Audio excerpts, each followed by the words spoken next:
Alright, hey bud, you mind giving me some information? Yeah. Sleeping? Banging on my door? Hey, your daughter's dead. That's the information you're going to get from me. This is your daughter's that's up there? Yeah. Okay. You live here? The suspect have an ID number. Alright, so I know you're a little upset right now, but if you can give me as much information as possible. I just know that she was dating this guy. I don't even know his last name. I know him but Devon. Okay. We told... What? God. Sir, did you hear the I didn't hear nothing. Didn't hear him arguing? My fan is loud. Yeah. I sleep with my fan on high, and I was completely out. I drive a truck, so I sleep. Sleeping, banging on my door. Hey, your daughter's dead. Those were the first words Guy Deini heard about his 19-year-old daughter, Brooke. Not from a detective, not from a chaplain, from a stranger pounding on his door while he slept in the next room, his fan drowning out the sound of her murder. Imagine waking up in a house where the worst thing that could ever happen has already happened, separated from you by a single wall and the hum of a box fan. That image, a father asleep while his daughter takes her last breath just feet away, isn't just tragedy, it's an indictment. Because what happened inside that Columbus, Ohio home on June 16, 2024 was not unpredictable. It was pre-reported, pre-documented, and pre-warned. 13 times, the police had been called on Devon Blair, 13 documented interventions, and on the 14th call, the one that came too late, Brooke Deini was dead. Before we go deeper into what the documents actually show, make sure you're subscribed to the VerdictOrigin, because we don't just cover the story, we follow the evidence. What the evidence shows is a pattern so thoroughly documented it reads less like a criminal case file and more like a countdown. On December 28, 2023, Devon Blair stripped Brooke of her clothes on the street, dragged her back inside the house, held a knife to her throat, and stabbed her in the stomach. When officers arrived, he punched them. He bit them. He spat on them. He was charged with domestic violence and assault on an officer. Then came the release. A 10,000 recognizance bond. Translation: he walked out without paying a dime. On nothing but a signature and a judge's belief that he could change. That belief was shattered on May 31st, when a warrant was issued for his arrest for violating unspecified conditions. But the warrant sat. It waited.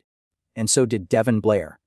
He returned to Brooke, punched her in the face repeatedly, and threatened to kill her. She filed a police report. She filed a protection order. She told her mother, and we quote from the public record, "Mum, once he finds out what I did, he's going to kill me." He found out. And then he did. She predicted her own murder, and the system still couldn't stop it.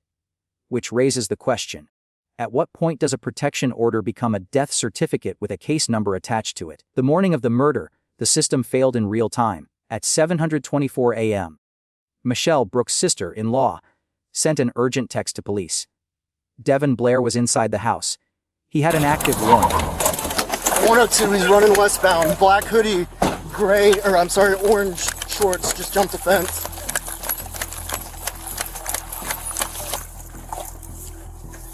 Shit, jump the fence, go.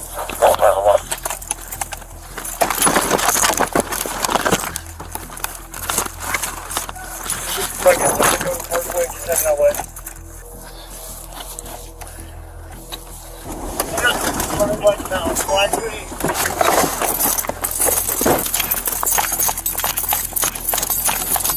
Gun out. Gun out.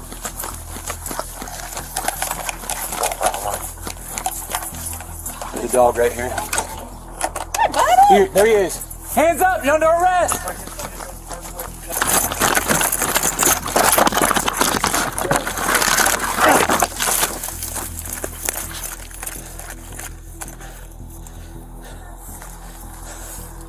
Where the hell he go?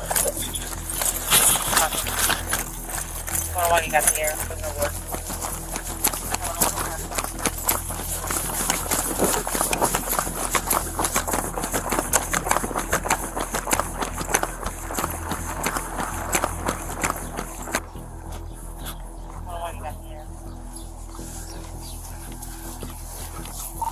We lost him behind the houses here.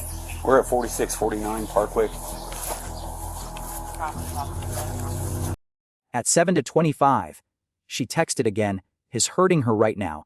I heard yelling in her room and crashing around." At 7:26, I just heard struggling and what sounds like she was throwing up, screaming, and things crashing in the room. The dispatcher promised to send units. At 7:30, the session ended. 2 minutes passed. Michelle begged again. Nobody came. At 7:56 a.m., she sent her final message. 3 words. "He is leaving." By the time 4 officers arrived, Devon Blair was sprinting westbound in a black hoodie and orange shorts, vaulting a fence, and disappearing into the tangled backyards of Riverbend. 102, he's running westbound. Black hoodie, orange shorts, just jumped the fence.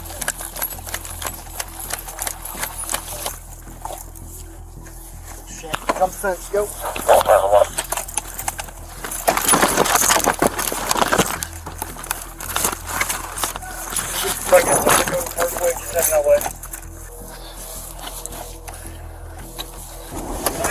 Running westbound, black hoodie.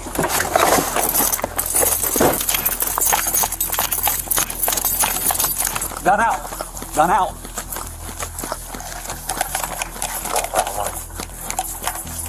There's a dog right here. Here, there he is. Hands up, you're under arrest.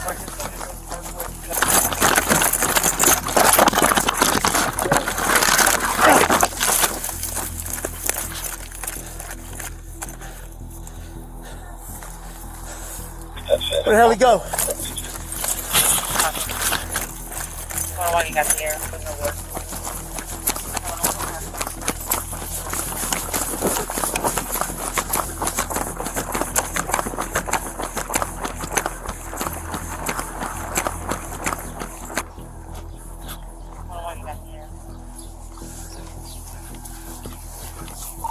We lost him behind the houses here. We're at 4649 Parkway. Officers chased. They lost him. And inside the house, 19-year-old Brooke Deini lay on her bed, multiple bruises on her face and neck, not breathing. Her brother Brandon was the one who found her. I think he was back at the house. He got some screaming inside. I think you fucking killed my sister. Where's your sister? Is he inside? Is he inside? No, he dipped. I don't.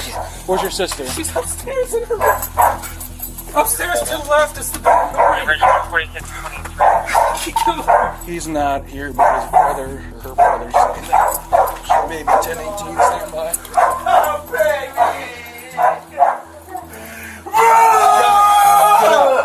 Get out, please. Start it. I tried doing compressions. I couldn't. He'll die! I'll kill that motherfucker! But they might be too late. The victim, 19-year-old Brooke Deini, is lying on the bed. Officer Sanders notices multiple bruises covering her face and especially her neck. He calls out to her, but the victim is not breathing. Officers also find 3 of the victim's family members on the crime scene, her brother Brandon, with his girlfriend Michelle and her own father, Guy Deini. Right now, they're the officer's only chance to... He tried compressions. He screamed into the radio that echoed through the house, "I think you killed my sister. She's gone." The phrase repeats throughout every dispatch, every witness statement, every hallway whisper. She's gone. I know you probably already talked to officers and everything, but did you hear anything? Like, what did you... Fighting. When you say fighting, what do you mean by sounded that? like she screamed like once or twice. Where were you actually at? In my bedroom. Which is across the hall? No, the one right next to hers. Next to it, okay. And I thought it was just their normal fighting. They fight all the time. And I just... What did you actually hear? Heard her shout, some crashing, sounded like she might have gotten pushed. When you say shout, it wasn't just a scream? Not scream. We'll keep everybody's statement separate. Sorry. Appreciate that. So, we got a heard a scream. 4598. Heard a crash in a room that sounded like glass, but I don't know for sure if it was. So that might be a good place to take a look A at. couple bangs against the wall. Copy 4698, perfect. And then we heard another scream, and 4 that was when we finally sent the text because we knew he would run if he saw you guys. And You guys got here just as he was coming out, and I don't... Did you... Now, you said you sent the text. Now, when you sent the text... 101, do we have family or something driving around this neighborhood? In the bedroom at all? No, still heard them, so... So you didn't go in the bedroom at all to check and see? Not until after he tried leaving, and you guys were already here. Okay. But she wasn't the only one. At the hospital, doctors made a discovery that transformed this case from homicide into something even more damning. Brooke Deini was 14 weeks pregnant. They're in there working on her, and now we got our ambulance coming, so... I just don't get it. I just don't get it, man. She kept going back after him and after him. She went to the hospital the last time. 2 times she's went to the hospital because of him. How bad she's bruised her and beat her before. So she's got marks from old assaults. Maybe scars, I'm not sure. And he knew what he did too. He grabbed, I think he has her phone. Because I saw multiple phones in his pocket when he came downstairs and went back up one time. I think he has her phone too. The child, a boy she had already named Aiden, did not survive. Now it's time, times 2, 8:45. Times 2? 8:45. Who else is dead? Maybe a baby? Like pregnant. Maybe. Oh. Maybe, I don't know. I mean, that's... yeah, that makes sense. There was only one transport here, so... Yeah, that's true. Oh, damn. No fucking way. Tragically, this officer is correct. In the hospital, doctors would make a horrifying discovery. The victim, 19-year-old Brooke Deini, was roughly 14 weeks pregnant at the time of her murder. The child didn't make it. They were pronounced dead shortly after Brooke's passing. What Devon Blair did that morning is unspeakable. Not only did he murder his girlfriend and traumatize her family, but he took the life of an innocent child that wasn't even born into this world. And now every officer involved in this search knows about it too. And something tells them that Devon might be more dangerous than they initially thought. They will not stop until he is in cuffs. Every officer is now on high alert, ready to... 2 lives extinguished. Devon Blair didn't just murder his girlfriend. He erased his own unborn son. And yet, for 5 hours after the killing, he was still out there, hiding somewhere in the densest neighborhood of Columbus. Closely packed backyards, tall fences, dead end roads. The perfect terrain for a predator who knew exactly what waited for him if he got caught. Now, they were saying he doesn't have too many friends in the neighborhood. Nobody likes him. His family doesn't want anything to do with him, according to what she said in the past. Because of this kind of thing, because of his violence. There was multiple charges between them two. I guess there was previous charges of him with a previous relationship or previous people in his life. I don't know how he managed to still be out and go scot-free. This isn't good. With nowhere left to hide, the suspect might try to just run away as far as he can. Worse, he might be preparing another attack to finish what he started. Brooke Deini might have been only the first target on his list, and Michelle is rightfully terrified of what he can do.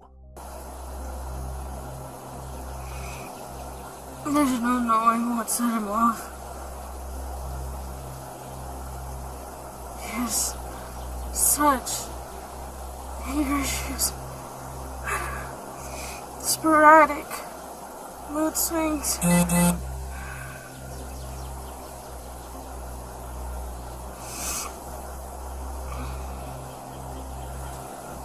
She's mentioned before that he's threatened to kill all of us in our sleep, and then he said that he'd kill her. I'm so vigilant, so scared. Every noise wakes me up. Every crack of the stair makes me stand on edge. It's not just because... The manhunt consumed the entire morning. Officers went door to door, warning residents to lock up. 191, the drone's up. If anyone has any movement anywhere, let me know. A drone in the sky gives officers a clearer picture of the area below. What comes next is an hours-long manhunt for the most violent suspect this quiet neighborhood has ever seen. Each passing minute he's on the run means another life is at risk. Morning, sir. How are you? All right, how are you? Good. Do you see any younger, light-skinned, male, black, afro, orange shorts, black hoodie, walk through here? Copy. Okay.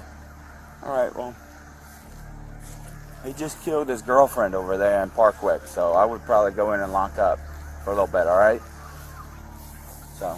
Officer Kinzel's been advising residents to lock their doors from this dangerous suspect while he's roaming the streets.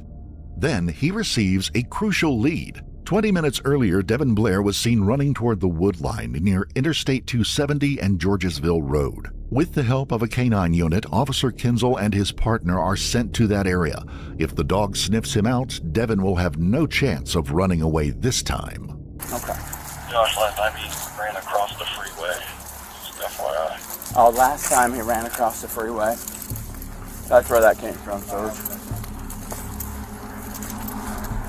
So, this Georgesville here or is this the freeway? That's the freeway. Okay. All right, well that makes sense then. We can get to this wood line. Unfortunately, it was too late. An updated lead confirms the suspect ran across the freeway and disappeared again. Now he's hiding somewhere on the other side of this major road. Sadly, officers will have to return with... A drone scarred the area from above. A canine unit tracked a scent to the wood line near Interstate 270, but Blair had already crossed the freeway.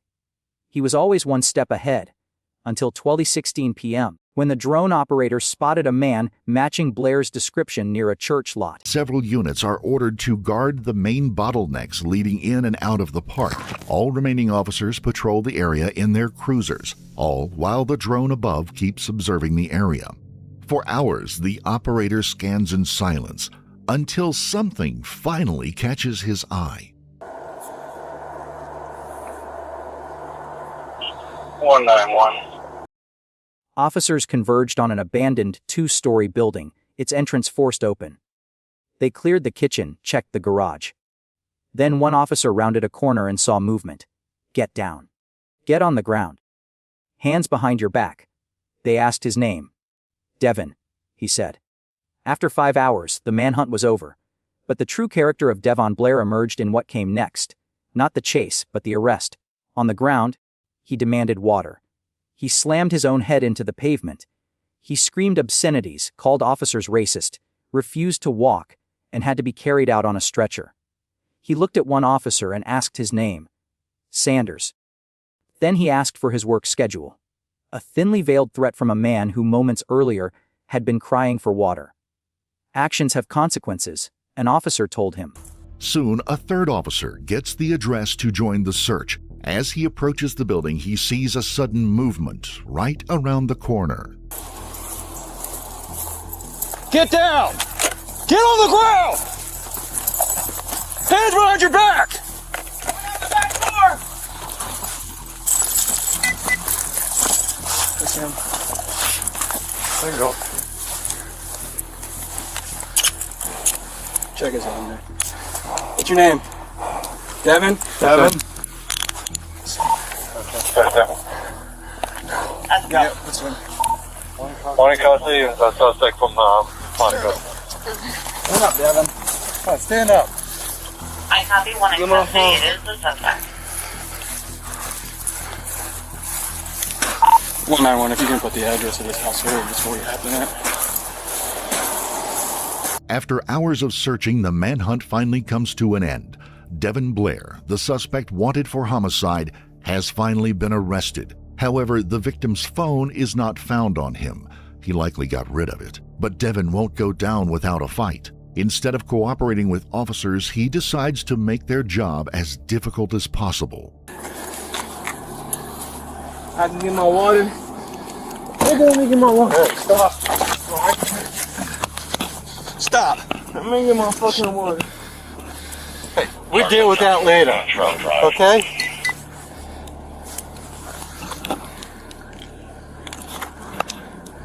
One 9-1. He just want to go to wagon over there. Keeps trying to hit his head. Bro, I'm cool. Let me go, bro. No. You're the one that did it. Let me go, bro. Let me go, bro. I think it's like Cottrell. It's right on the corner. They found it. Bro, let me, bro. No. You want to slam your head and be stupid? That's what happens.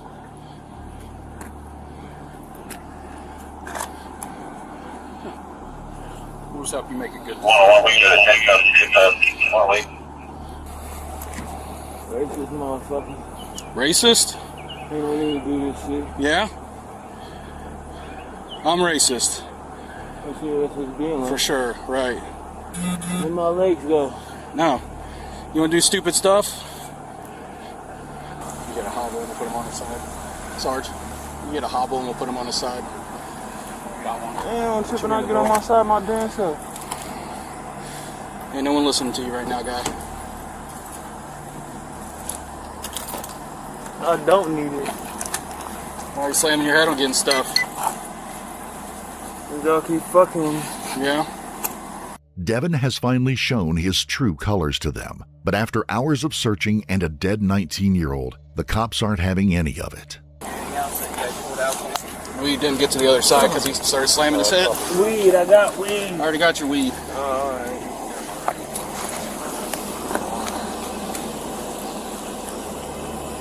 Man, y'all got me, nigga. Cool. Damn. Now you are. You went 2 minutes ago. This is what happens. I mean, I Actions has consequences. Right? I ain't just gonna let you fucking Catch you? Yeah. Yeah. I'm gonna run. Yeah, you are. Good guy. Good, solid dude. Like, damn. Y'all got it, y'all got it. Y'all got me. Ain't no need to fucking sit here and fucking do all this extra shit. Come on. I can't get my water, bro. You get nothing. They still over here. You better hope they lock me up forever. What's your name? Sanders. 1813. Work 19 precinct. 7A to 3P. What's that? Huh? What's that? That's a work schedule.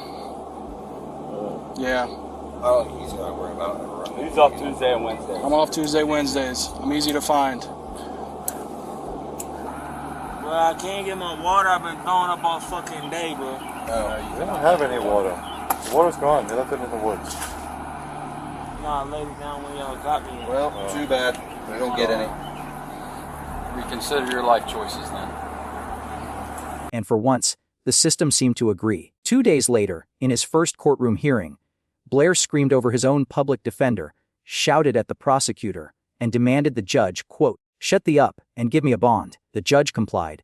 An $11 million bond, one of the largest in Ohio history, a number so astronomically high, it was the court's way of saying what the protection order couldn't. You are never walking free again. No one posted it. No one ever will.